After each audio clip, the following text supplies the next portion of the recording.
안녕하세요 여러분. 오늘의 지게차 스토리는 아니고 지게차 주저리라고 할까요? 시간 남을 때 찍는 지게차 주저리. 오늘은 제가 여러분들께 꿀팁을 하나 알려드리겠습니다. 자동차에서 일하실 분들 큰 도움이 될 수가 있습니다. 일하다 보면 사고 칠 때가 있죠.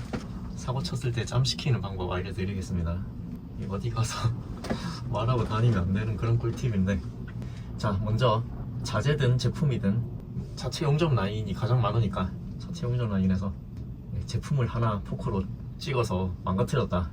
그럴 때 어떻게 하느냐, 망가진 제품을 하나를 일단 빼놔야 돼요. 빼서 아무도 모르는 곳에 살짝 갖다 놓습니다. 평소 관리가 안 되는 공간이 어딘가 있을 거예요. 숨겨놨다가 내가 야간조면 안 볼 때 갖다 버리면 됩니다. 스크랩장 있죠. 주간조다 그러면 일단 숨겨야 돼요. 숨겨놨다가 주간에는 보는 눈이 많기 때문에 살짝 숨겨뒀다가 그날이 월요일이면 일주일을 버텨야 됩니다. 일주일 뒤에 이제 내가 야간조가 됐을 때 범행 현장으로 다시 찾아가야 돼요. 가서 스크랩장에 버려야 되는데 이때 단장의 눈을 잘 피해야 합니다. 단장만 피하면 돼요. 작업자들은 관심이 없습니다. 내가 하는 일에. 조심할 것은 그걸 손으로 들고 가면 안 됩니다. 손으로 들고 가면 굉장히 이목을 끌어요. 지게차 기사가 현장을 걸어 다닌다라는 것 자체가 이목을 끕니다. 그렇기 때문에 지게차로 들고 가야 돼요. 지게차로 당당하게 들고 가야 됩니다. 관리자, 단장만 안 보면 돼. 단장이 없는 시간이 많죠, 야간에는. 당당히 들고 가도 상관이 없습니다. 아무도 신경을 안 씁니다. 들고 가서 스크랩장에 가서 살짝 버리고 오면 끝입니다. 그러면 그런 일이 있었는지 애초에 없었던 일이 되는 겁니다. 자, 이번에는 한 장이 아니야. 프레스 자재가 만약에 들고 가다가 쏟아졌다. 여러 가지 이유가 있어요. 뭐 잘못 들어서 쏟아질 경우도 있습니다. 프레스에서 이걸 잘못 적재를 해서 쏟아졌다. 그런 거는 내 잘못이 아니죠. 그런 거는 말하면 됩니다. 이거 프레스에서 적재를 잘못했다. 다만 그런 게 아니라 뭔가 입증하기 힘든 것들, 뭔가 왠지 내 잘못이 있는 것 같다. 주간에는 조금 힘들 수가 있어요. 주간에는 바쁘기 때문에 이걸 대처할 방법이 없습니다. 하지만 야간이라든지 시간이 널널할 때 그런 일이 발생했다. 일단 재빨리 주워 담아야 됩니다. 원래대로 주워 담아서 원래 처음 적재되어 있던 모습으로 원상복구를 해놔야 됩니다. 이게 와르르 막 무너지다 보면 조금씩 휘어지고 망가지는 것들이 생기거든요. 근데 그런 걸 상관하면 안 되죠. 원래의 모습대로 만든 후에 그 자재가 지금 당장 사용되어서는 안 돼. 그래서 같은 자재가 여러 개가 있을 거란 말이에요. 자재 정리한 척 하면서 내가 파손시킨 자재를 가장 안쪽에 밀어넣어야 됩니다. 그러면 한 일주일 뒤에 그걸 사용할 수가 있어요. 그때가 되면 일주일이 지나면 이제 나도 까먹어. 나중에 발견돼서 이거 누가 했냐 그러면 자기도 이제 까먹습니다. 누가 했지? 모르겠는데요. 그렇게 해서 범행을 저지르지 않은 사람들 사이에 묻어갈 수가 있습니다. 나 자신까지 속는 거야. 기억에서 잊혀졌기 때문에. 그리고 이거는 정말 어렵습니다. 완제품이 파손이 됐다. 완제품 전에 다른 이야기 하나 할게요. 공장 벽을 내가 부쉈다. 완전히 푹 찍어서 부서진 거는 그런 거는 방법이 없죠. 그런 거는 자진신고를 할 수밖에 없고, 그런 거 자진신고 안 했다가 걸리면 큰일 납니다. 그냥 들고 가다가 조금 긁었다. 좁아가지고 회전하다가 엉덩이로 다 긁고 지나갔다. 그러면 일단 그 순간에는 그걸 숨겨야 돼요. 공장이 항상 정리가 되어 있는 게 아니죠.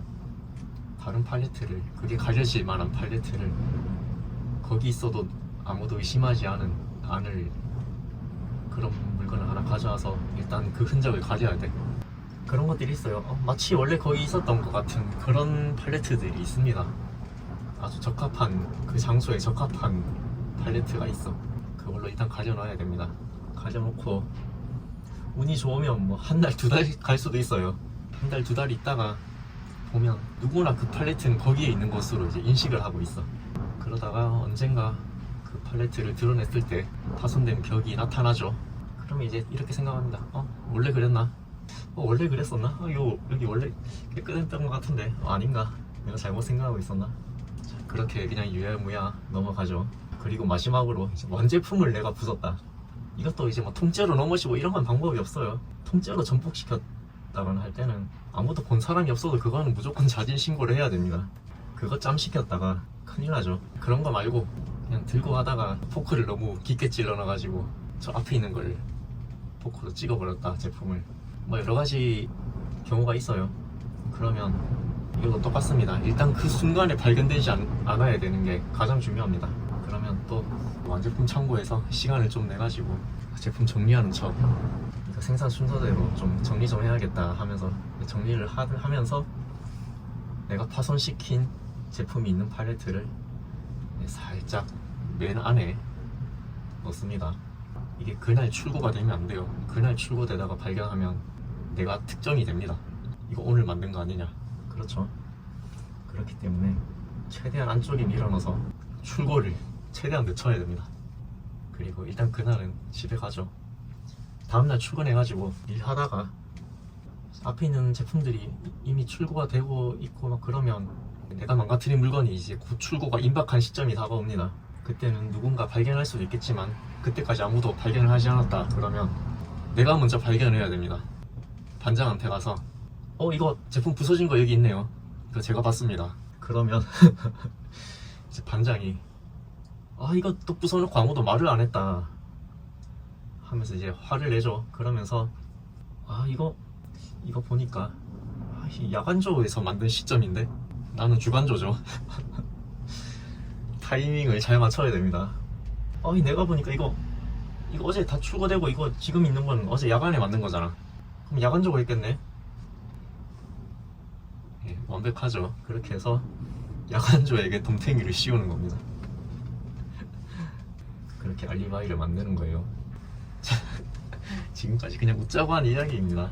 실제로 이렇게 하기 어려울 수도 있고 꿀팁이 아닙니다. 이렇게 하시면 안 돼요. 그때그때 사진 신고하셔가지고 신뢰를 쌓으시는 게 훨씬 낫습니다. 자잘한 실수 같은 거는 내가 평소에 잘했다 그러면 봐줍니다. 오히려 숨기지 않고 말해줘서 고맙다고 생각을 할 거예요. 정직한 사람이구나. 그게 훨씬 낫죠. 내 양심에도 그게 훨씬 좋습니다. 이게 일하다 보면 정말로 그런 것들이 나와요. 뭔가 부서져 있는데 물어보면 아무도 그걸 부순 사람이 없습니다. 누가 봐도 이거는 지게차 포크로 푹 찌른 흔적인데 그걸 찌른 사람이 없어. 내가 한 번이라도 짬시키다가 걸렸다 그러면 그 다음부터는 무조건 내가 첫 번째로 의심받습니다. 그러니까 그렇게는 하시면 안 되고, 저는 되게 인정받았던 게 저는 사고 자체를 한 번도 내질 않았어요. 전복 사고를, 팔레트 전복 사고를. 그래서 사장님이 되게 좋아했죠. 이게 원래 사고가 안 나는 공장이 있고 이게 취급하는 제품에 따라서 좀 다르다고 생각합니다. 크기가 작은 것들을 하다 보면 전복 사고가 종종 일어날 수밖에 없어요. 그런 환경이에요. 공장도 되게 좁고 그래서 벽도 많이 긁어먹을 수밖에 없고 어쩔 수 없는 환경에서 그렇게 일어나는 건데, 저도 뭐 자잘한 실수 같은 건 하죠. 뭐 한두 장 찍거나 팔레트 폭에다가 삐끗해가지고 위에 있는 팔레트 바퀴가 밑에 있는 제품을 찍어서 하나 못 쓰게 되고 이런 거 바로바로 사진 신고하면 평소에 잘하다가 뭐 하나쯤 그런 거 그냥 봐줍니다. 아니면 오히려 현장에서 반장이 이거 그냥 몰래 버리고 오세요. 자기도 그냥 짬시키고 싶은 거야. 그런 경우도 있고 그렇습니다. 그런데 과연 저는 제가 짬시킨 게 하나도 없었을까요? 올바르게 사셔야 됩니다, 여러분. 끝.